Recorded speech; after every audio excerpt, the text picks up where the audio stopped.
So we have reached the end of the book of Job. It's been a long ride, and we haven't even looked at every chapter for sure. And it's not only a great part of the Bible, but this book of Job, believe it or not, is actually studied in many secular literature courses in college, for instance, because it is considered to be among the all-time great literary works. But before we get to the end of the book of Job, I want to sort of shift our focus to a real life story that happened here in the United States around 1981. And I'm presenting it to you because it reminds me just a little of how I think Job might have felt getting to the end, getting through all of that stuff. And it wasn't the end of his life. The Bible says he lived for many, many more years after that. But the story takes place in Omaha, Nebraska. It involves a man named Bill Broadhurst. He entered a 10K race. And I can tell you several years ago, Sarah and I ran a 5K in Carlisle.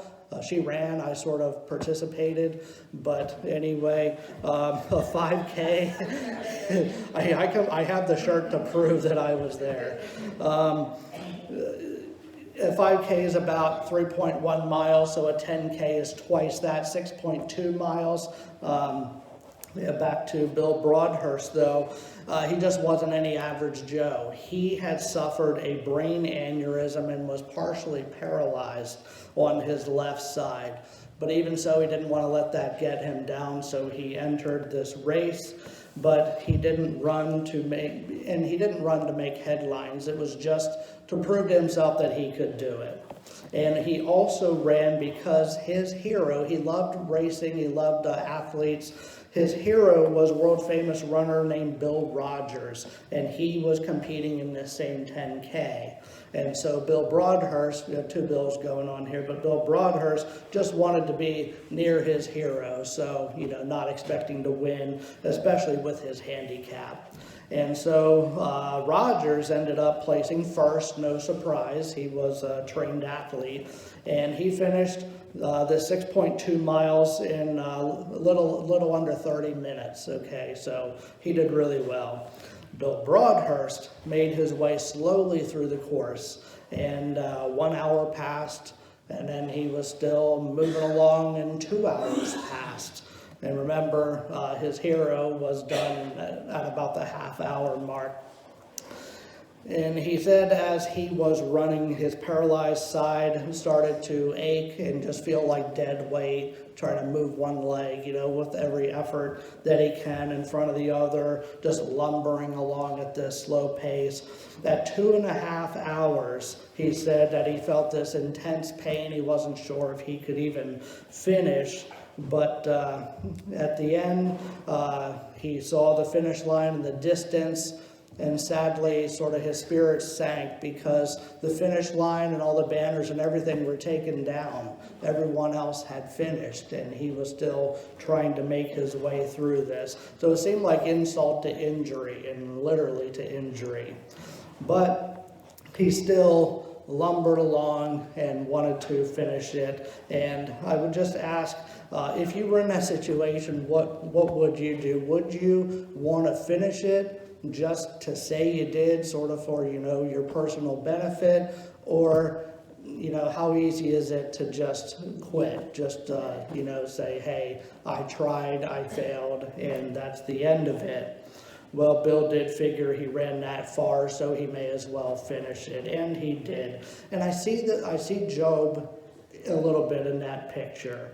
He's trying to live his life, trying to do something good, but it doesn't go his way. And sometimes, no matter how despite the good things you try to do, sometimes there's still no joy in finishing in the end because it's just not the way that you expected things to happen. And I'm sure we all have days like that. Maybe we have weeks like that, for sure. At least Job experienced restoration at the end, after everything that he was through. And that brings us to the last 8 verses of the book of Job. If you're following in your Pew Bible, you'll find it on page 383. And we'll read from verse 10 through the last verse, verse 17. And it says, "After Job had prayed for his friends, the Lord made him prosperous again, and gave him twice as much as he had before. All his brothers and sisters and everyone who had known him before came and ate with him in his house. They comforted and consoled him over all the trouble the Lord had brought upon him, and each one gave him a piece of silver and a gold ring. The Lord blessed the latter part of Job's life more than the first. He had 14,000 sheep, 6,000 camels, 1,000 yoke of oxen, and 1,000 donkeys. And he also had 7 sons and 3 daughters. The first daughter he named Jemimah, the second Keziah, and the third Karen Happuch. Now, nowhere in all the land were there found women as beautiful as Job's daughters, and their father granted them an inheritance along with their brothers. After this, Job lived 140 years. He saw his children and their children to the 4th generation, and so he died, old and full of years."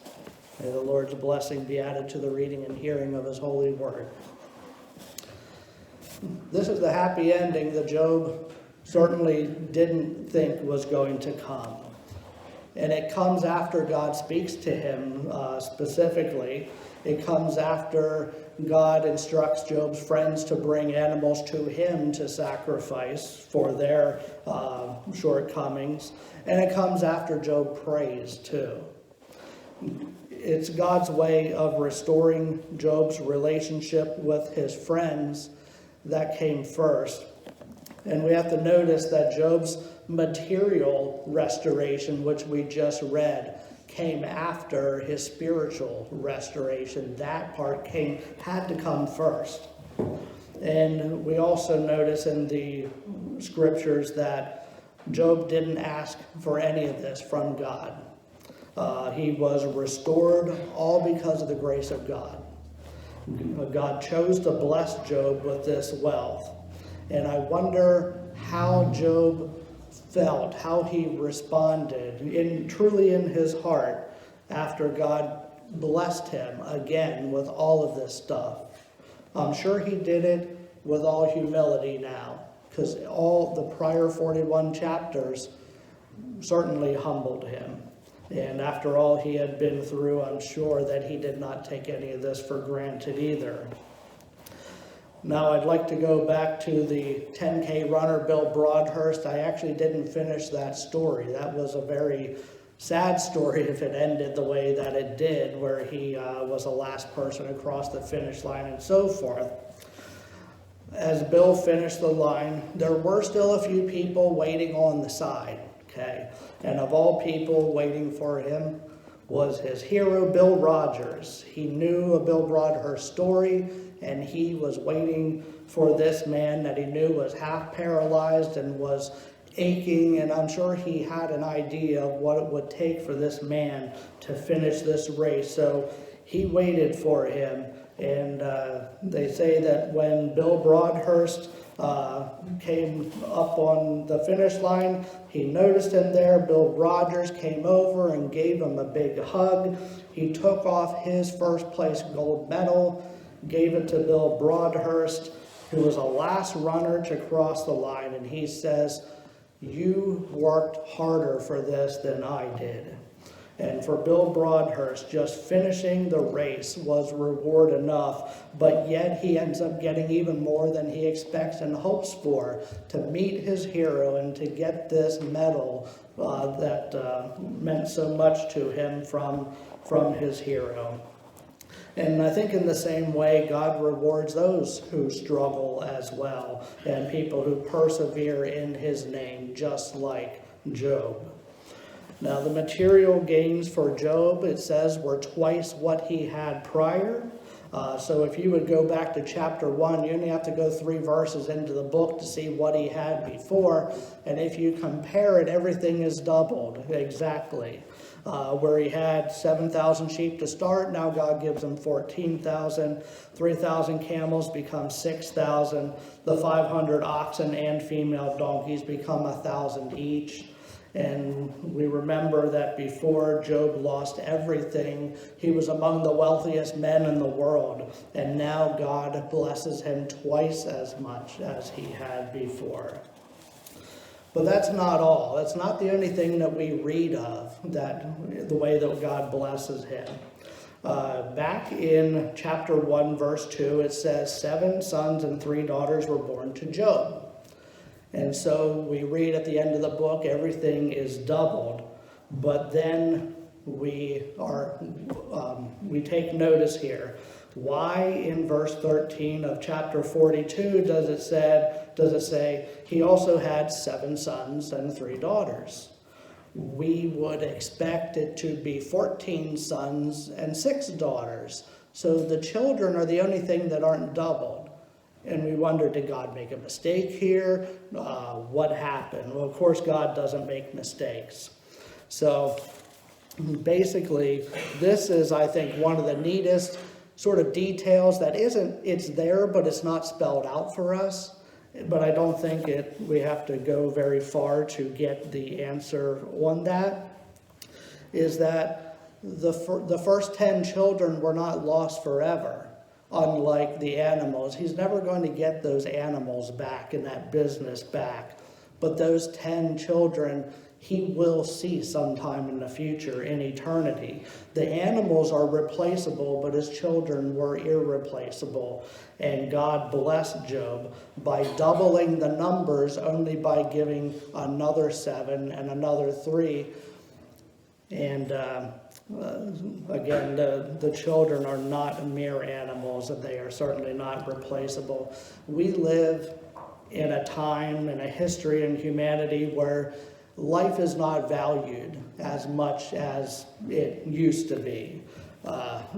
There's numbers of how many children are, killed before they are even born, and people debate that, and elections come up, and we decide what we should allow.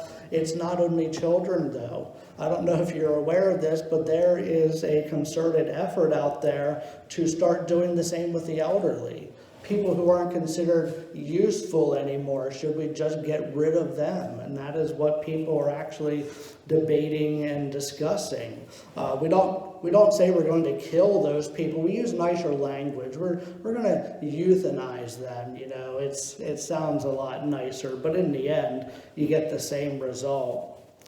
But by only giving Job 10 more children than the 20 that we would have expected, God is telling Job very clearly that his first 10 are going to be alive, or they are in eternity. However that Old Testament version of heaven looked like, and that's a big discussion for another day. Unlike, again, the 3,000 camels that were lost forever, Job's first 10 children were not lost permanently. And it's another way, it's a wonderful way that God pours out his grace on Job. I'm sure Job realized that. After his wife stopped having children after the next 10, I'm sure that the light bulb came on in his mind. And just imagine how that must have made him feel too. God's giving him that promise, you're going to see them again. And even though Satan took them from the world, that's not the end. The book gives us many points of comparison. We compare what he got, the doubled number at the end versus the beginning. A lot of other things, too, that we can compare. Earlier in the series, I described in pretty gruesome detail about just his existence. He had black skin. It was itching. His bones were burning. Pus-filled boils from head to toe. All that kind of stuff. Well, if that were any of us, once we got back to normal, how would we go on with our lives? Would we just shrug it off? Hey, I'm good now, so I'll just forget all that. Hopefully not. And again, I'm going outside of the scriptures now. We don't know any more than what we read here. I just have a feeling that Job probably didn't take anything like that, his health especially, for granted after that point. I wonder how many times he made it a point to catch a sunrise or a sunset, or, when the sky looks so beautiful. Or, did he appreciate just the wildflowers as he's walking along? Or, as a rain cloud moved in, there's that certain smell, and maybe things he took for granted before. Maybe he probably didn't take it for granted anymore. Or did he take notice to like a butterfly going from flower to flower and just the beauty of the world that God has given us? Somehow it seems like it takes catastrophe in our lives to make us appreciate the really good things that God's given us. And it's no matter how that worked in Job's life, he was certainly changed and changed for the better through all this that happened. If you would go back to chapter 19, Job lamented, "God has removed my brothers far from me, and my acquaintances are completely estranged from me. My relatives have failed, and my close friends have forgotten me." But that was reversed as well in the very last chapter, verse 11, that all his brothers and all his sisters and all who had been acquaintances came to him and ate food with him in his house, and they consoled him and comforted him. And it says they also gave him a ring and so forth. So the reversal's still taking place. Things were looking up for Job finally, but just because Job's livestock and business was replenished doesn't necessarily mean that all is well. I'm sure everybody here has lost somebody in their life very close to them, and it's not easy, believe me. Do you ever really get over it? I'd say probably not. We get used to it, or try to anyway. And everyone deals with grief differently, but I know from experience it helps to have somebody to confide in, a shoulder to cry on. And that way we know we aren't going through life's valleys alone. And Job didn't have to go through life alone either. Even though he hurt from the loss of his children, he welcomed the comfort from people. How many people do you see go through terrible situations and they push everyone away, people trying to help and comfort them, sort of like they're earning some kind of a badge of honor for being unshakable and stoic and all that. But God blessed Job by giving him people to help him grieve. And it was just another blessing that God showered upon him. And so Job was restored in chapter 42. And we talked about the restoration of his relationships, but we can't forget his wife either. We haven't heard from her for a long time here. The last time we heard from her, she said, "Are you still maintaining your integrity? Curse God and die." And then he said, "You're a foolish woman. Talk like a foolish woman. Shall we accept good from God and not trouble?" Probably remember that scene from earlier in the book. It was back in chapter 2, and when I talked about it that morning, I suggested that we try not to be too hard on Mrs. Job, because she also lost 10 children as well. They weren't just Job's children. And it certainly doesn't excuse her response, which was probably largely emotionally charged. But the fact is, not only did God bless Job, he also blessed Job's wife with 10 more children. And that's a testament, I think that's a testament to the fact that God healed their marriage as well. Because for all those chapters, probably 40 chapters, it's only Job and his friends talking, and he doesn't say a word to his wife, actually. Believe it or not, the Center for Disease Control is the one who keeps statistics regarding marriage and divorce. I thought it would have been somebody else. But, people say, oh, half of all marriages end in divorce.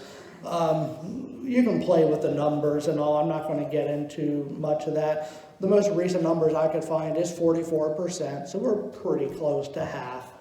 And one thing that is noted by people who study this kind of stuff is that the faith of the married couple, the individuals, tends to be a big factor for them regarding how they get through this together, if they stay together. And I'm sure that was a significant factor for Job and his wife as well. And again, she gets a lot of criticism for her words in chapter 2, and rightly so. But I think she needed the experience of healing as much as Job did. And it seems like she received that as well in chapter 42. Now, if this is really your first time delving into the nuts and bolts of the book of Job, which this isn't a Bible study, again, we haven't looked at every chapter and verse, but more so, it's been several months now we've been looking at this. I hope you didn't go into this expecting me to give you some solutions for life's problems, because the book really doesn't offer any. Even so, it doesn't mean it's a bad book at all. It's actually a very helpful book despite that. Even though there's few, if any, solutions to our problems, it offers us revelation. There's revelation about God, His character, His love, His provision, His grace, all those kind of things. And it also illustrates for us God's superiority to Satan. Satan could do nothing in that beginning of that book without God's permission. And after he was done with the destruction, who put the pieces back together? It was God. He reassembled that puzzle, in many cases better than it was before. The reality is that Satan's attacks on us, if we can withstand them with the help of the Holy Spirit, should only serve to make us better and stronger in the end, and more sanctified in Jesus Christ, more like Him. And it's very ironic when Satan attacks us, and he expects us to turn our backs on God, but if we hold tightly to our faith, his attacks should be driving us towards God, and that's the opposite of what he wants. So, as I said, there's really no solution in the book of Job, but there is great revelation. And that's where Satan keeps encouraging mankind in general to keep searching for a solution out there. And there is a multi-million-dollar industry of self-help books. You can go to any bookstore and you can see a lot of books on what people, psychologists, psychiatrists, all think people should do to help themselves and to help the world and everything.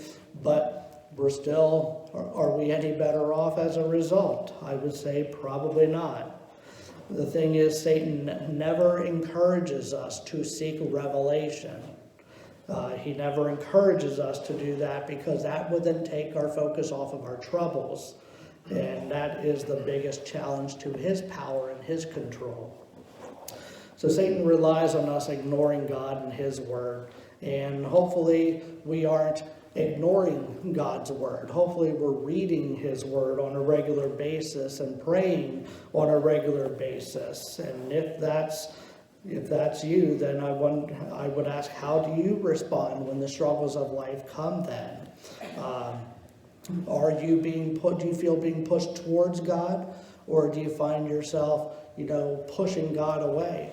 If you're spending time in his word and in communion with him, hopefully it just drives you closer and closer to God, because you know the tricks of the enemy. He has the oldest tricks in the book, and they don't change.